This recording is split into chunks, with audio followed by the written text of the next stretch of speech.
Alright, so what are we going to do today? We are going to actually be proving parallelograms. Here I am starting off like showing you whatever.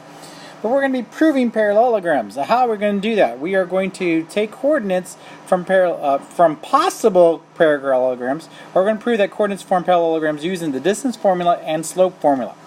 Okay, so keep in mind, you need to make sure you know the distance formula and the slope formula. Bam! There's those formulas. Bada bing, bada boom, there you go. Okay, so we have three methods. I'm just going to give them right to you. Either you're going to try to prove opposite sides are congruent, which means you're just using the distance formula. Or you're going to try to prove opposite sides are parallel, which means you're just using the slope formula. Or you're going to prove one pair of opposite sides are congruent and parallel, which means you use the distance and slope formula. And really, guys, this is not hard. It's just that there's work involved. Work? I don't know about that. You can do it. Alright, so let's look at this. Let me give you an example here. Okay, so let's say I give you 4 points. K is 2, 3, L is 8, 4, M is 7, negative 2, and N is 1, negative 3. Okay, keep in mind, I will always give these two in order. I'm not going to just mix them around. So, like, if you want to think this out, and I'm not saying this is necessarily a parallelogram, but it would go around like that, like K, L, M, N. And it really doesn't matter where you put them, it's just that you realize that. Then that means you have a side KL, a side LM, a side MN, and a side NK. Now keep in mind that KL and MN are going to be opposite, LM and NK are going to be opposite. So in this case, with the distance formula, that's method number 1, we want to prove that those distances would be the same. So I would start to use the distance formula and say, and for me, I always like to write everything out before I start plugging in the numbers. So like I've got this all set up. I'm just going to keep writing here, and then I'm going to plug in the numbers. X is in the first one, and Y is in the second. Notice that's the first 2 points. Now the next 2 points, and then the next ones. All I'm doing is adding X's and Y's.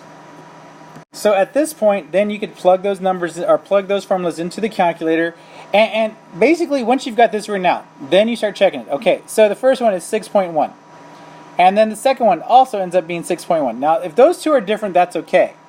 It's when you get to the third one, if these two had been different, you would stop, because then that automatically means they're not parallelograms. You want opposite sides to be parallel. So at this point I can keep going and find out they're all 6.1. That was just kind of weird coincidence, but the main idea is that I want opposite sides to be parallel. So again, like the first and third one need to be the same, not parallel, congruent, sorry.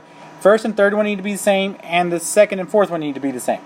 So that's method number 1. And yes, that would mean that KLMN is a parallelogram. Alright, so let's look at method number 2. Okay, same idea, except this time I'm going to do slope. Slope, slope, slope. Alright, so again, keep in mind, Y's are on top, X's are on the bottom. Y is on top, X is on the bottom. Y is on top, X is on the bottom. Y is on top, X is on the bottom. See a pattern there? And plug that into the calculator. And again, you want opposite sides. So the first one and third one need to match. So like, okay, I get 1/7 for the first one. Then on the second one I get -6. They're different. Oh no! That's fine.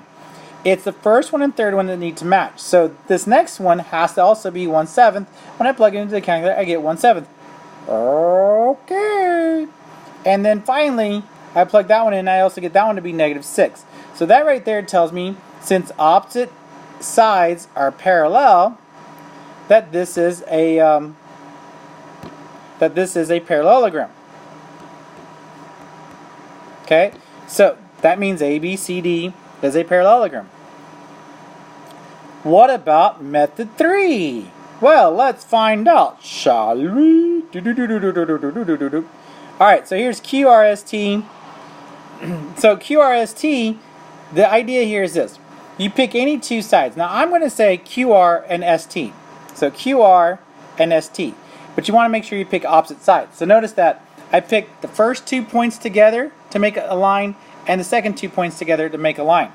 Okay, those are going to be opposite sides.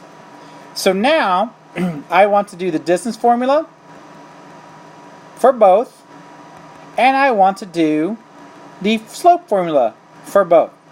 So you can see here, I'm setting it up, distance and slope. Notice how the numbers here match and things like that. That might help you with some understanding. Now, in this one, I need those distance formulas to be equal, and I need the slopes to be equal, because these are opposite sides. If I can prove those opposite sides are parallel and congruent, that means then the other ones also have to be parallel and congruent.